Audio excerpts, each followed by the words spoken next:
Tumesikia wote kilichoendelea mahakamani. Dr. Nshara ameeleza vizuri.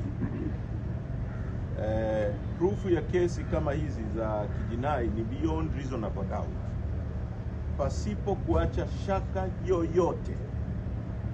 Na wote tumekuwa humu, tumesikia mwenyekiti anavyotoboa ushahidi wao. Wote tumekuwepo tangu siku ya kwanza. Na tumesema tangu siku ya kwanza kwamba hii ni kesi ya uongo, ya kubambikiza watu, kujaribu kuintimidate watu waogope, warudi nyuma, watufanye wanavyotaka, watukaange, watuchemshe, sisi tukae kimya, tutupige makofi. Sisi tumekataa. Na hizi tabia za kubambikiza watu kesi, mimi nilipokamatwa mwezi wa 10 nilikaa ndani siku 21. Lakini nilipotoka nilibambikiwa kesi ya ugaidi. Nikaambiwa si nimehusika kuchoma si vituo Ubungo Msewe, si wapi, ndio chaji walionisomea. Matokeo yake wakakaa na mimi siku 7 za ziada, wakaniachia.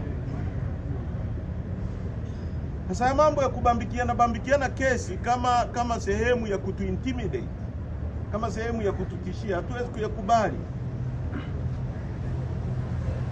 Tunaendelea kusisitiza kwamba hii kesi iwe drop. Ofisi ya DPP iachane na hii kesi, kwa sababu haina maslahi kwa umma, haina maslahi kwa jamhuri. Kwa sababu hii kesi ni jamhuri, sisi wote ndio jamhuri. Hii kesi ina maslahi gani na sisi na nchi yetu? Ina maslahi gani na vijana wanaotafuta mikopo vyuoni? Ina maslahi gani na vijana wanaotafuta ajira ambao serikali imeshindwa kuwatengenezea ajira? Na wengine na wanunua inawapa vifedha, huku inaharibu maisha yako na future yako. Haina maslahi yoyote. Ina maslahi na kikundi cha kisiasa kinachoogopa kushindana. Tumeruhusu siasa za vyama vingi tangu mwaka 92. Weka sera yako mezani, niweke yangu mezani, wananchi waamue, ndio marefari wanataka nani awe kiongozi wao. Full stop. Lakini kutupikisha magoti haitawezekana, haitawezekana. Na kama alivyosema Dr. Nshara, kwa sababu kuna ubishani mkubwa hapa. Kesho tutazungumza vizuri.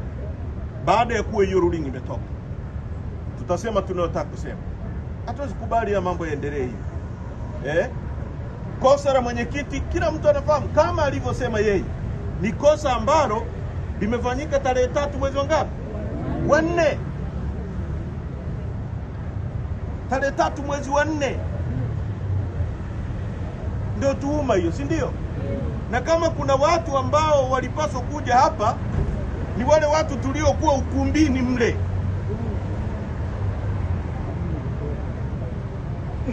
Sasa leo wana prolong, wapeleke mambo mengine kwingine, wajisafishe, au tuone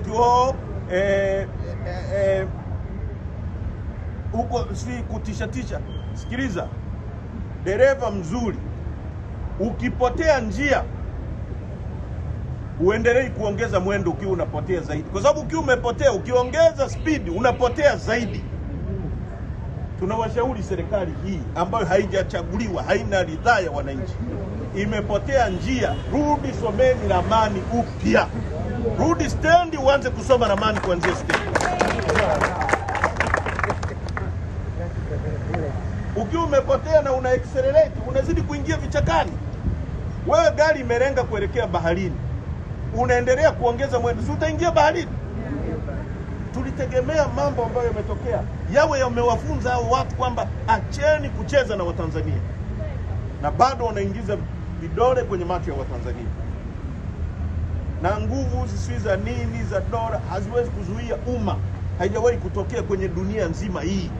Ipo tangu zama za Mfalme Louis wa 16, iko wakati wa Nicolae Ceausescu Romania, iko wakati wa Muammar Gaddafi, iko wakati wa Mobutu Sese Seko. Umma haujawahi kushindwa na dola. Haujawahi. Hata tangu za Roman Empire. Umma haushindwi. Utaumiza baadhi ya watu. Utateka kama ulivyowateka wakina Mdude. Lakini umma hautashindwa, utakushinda tu. Kwa hiyo kesho Baada ya ruling hii tutasema tunayotaka kusema kuhusiana na hili jambo lililofanyika leo. Asanteni sana.